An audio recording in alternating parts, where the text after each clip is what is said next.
All right, question F. Sort of similar to question E. Again, notice in the numerator we've got this binomial. It's got a common 4, but again, it's kind of backwards. Again, the x term is trailing. I kind of want it up front here. So to switch the signs here to make this look a little better, I'm going to factor out a negative 4. So I'm going to be left with x squared minus 1 in the numerator. And I can see right away that that's going to become a difference of squares.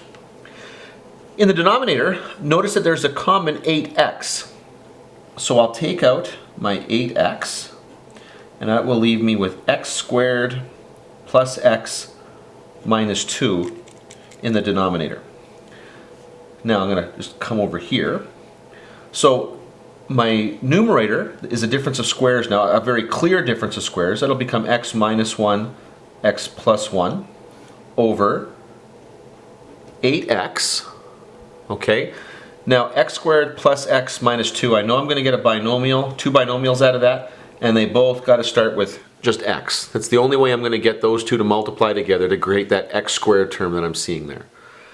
To get a minus 2 but a positive 1, when I add them together, one of these has got to be, what have I got here?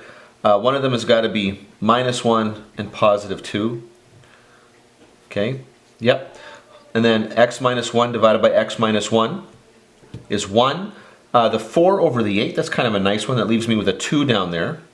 So now I'm left with negative, sorry, I put a comma there. I didn't mean to put a comma because I'm going to be writing what this is equivalent to. This is going to be equivalent to negative x plus 1 all over 2x, x plus 2. Okay, they're equal when I state that x cannot equal 1.